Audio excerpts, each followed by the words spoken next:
Samajwadi party और कांग्रेस के गठबंधन को लेकर डिंपल यादव का बयान अब सामने आ गया है। उनका कहना है कि समाजवादी पार्टी को जिन्हें जहां से चुनाव लड़ाना है ये सब पहले ही तय हो चुका है। मजबूती के साथ समाजवादी पार्टी बीजेपी का सामना करने जा रही है। समाजवादी पार्टी और कांग्रेस के वरिष्ठ नेता लगातार बात कर रहे हैं और अगर कुछ होता है तो सबको पता चल जाएगा। देखिए, आज डिंपल यादव कुछ कह रही हैं, लेकिन कल खबर यह मिली थी कि भारत जोड़ो न्याय यात्रा में अखिलेश यादव शामिल नहीं होंगे, क्योंकि वो कह रहे हैं कि जब तक सीट शेयरिंग नहीं होगी हम शामिल नहीं होंगे। लेकिन आज डिंपल यादव कुछ और कह रही हैं, सुन लेते हैं एक बार। समाजवादी पार्टी के जितने भी हम लोगों को चुनाव लड़ाने हैं, हम लोग ऑलरेडी इस पे डिसीजन ले चुके हैं कि कौन कौन कहाँ से चुनाव लड़ने जा रहा है। तो मैं समझती हूँ मजबूती के साथ समाजवादी पार्टी भाजपा का सामना करने जा रही है। जी न्यूज संवाददाता विशाल रघुवंशी मेरे साथ लाइव जुड़ रहे हैं। विशाल, एक तरफ तो कल तक ये खबर आ रही थी कि अखिलेश यादव ने कहा है कि वो भारत जोड़ो न्याय यात्रा में शामिल नहीं होंगे, अमेठी नहीं पहुंचेंगे, क्योंकि सीट शेयरिंग जब तक फाइनल नहीं होगी तब तक समाजवादी पार्टी हिस्सा नहीं बनेगी।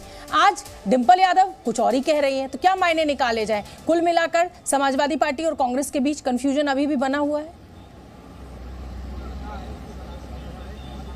देखिए, बिल्कुल सीटों को लेकर कंफ्यूजन बना हुआ है और यही वजह है कि अखिलेश यादव 17 सीटें देने की बात कर रहे हैं, लेकिन कांग्रेस ज्यादा सीटें मांग रही है और इसी बात को लेकर लगातार जो मतभेद है वो बढ़ता जा रहा है। आप देखिए बयानों को लेकर, तो बयान भी अब धीरे धीरे सामने आ रहे हैं। हालांकि जो बड़े नेता हैं वो अभी भी इस बात को लेकर नकार नहीं रहे हैं कि इस बात को लेकर ये बिल्कुल नहीं कह रहे हैं कि गठबंधन खत्म हो गया है। वो ये इस बात को कह रहे हैं कि नहीं, अभी गठबंधन में बातचीत चल रही है। लेकिन आप देखिए, एक एक करके सीट शेयरिंग का जो फॉर्मूला था वो पूरी तरह से अब ध्वस्त होता नजर आ रहा है। जो सीट कांग्रेस चाह रही थी वहां पर समाजवादी पार्टी ने अपने प्रत्याशी उतारना शुरू कर दिया है और टाइमिंग सबसे बड़ा महत्व रखता है, क्योंकि जब नीतीश कुमार के साथ जो नीतीश कुमार जब बीजेपी की तरफ जा रहे थे बिहार में, तभी अखिलेश यादव ने पहली लिस्ट जारी कर दी, दूसरी लिस्ट कल उन्होंने जारी कर दी। तो ये तमाम ऐसी चीजें हैं जो साफ कर रही है कि कांग्रेस से बातचीत नहीं की जा रही है और कांग्रेस के भी नेता इस बात को कह रहे हैं दबी जुबान से कि उनसे जो है किसी भी तरह से कोई चर्चा नहीं की जा रही है और अगर आपको सीट शेयरिंग पे कोई बातचीत करनी है, एक फॉर्मूला, तो एक कॉमन जो लिस्ट है वो आप जारी कर सकते हैं, एक कॉमन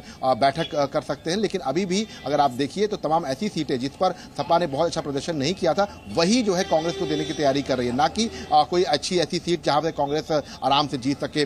अगर अमेठी रायबरेली को छोड़ दिया जाए तो ऐसी कोई भी सीट ऐसी नहीं दिखाई पड़ रही है जहां पर सपा ने कोई बहुत ज्यादा रिस्क लिया हो। और आप देखिए, लखीमपुर खीरी की सीट हो या फर्रुखाबाद की सीट हो, इनको लेकर भी मतभेद बढ़ा है। बिल्कुल ठीक कह रहे हैं विशाल आप।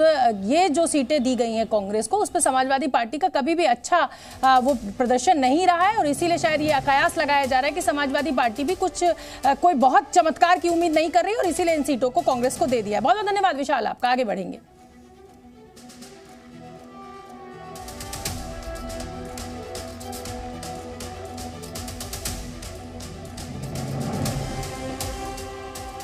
कांग्रेस को भी उम्मीद है कि समाजवादी पार्टी से गठबंधन तय हो जाएगा, लेकिन बीजेपी ने इस पर कटाक्ष किया है। राजनाथ सिंह कह रहे हैं कि राहुल गांधी जहां जहां जाएंगे गठबंधन टूटेगा।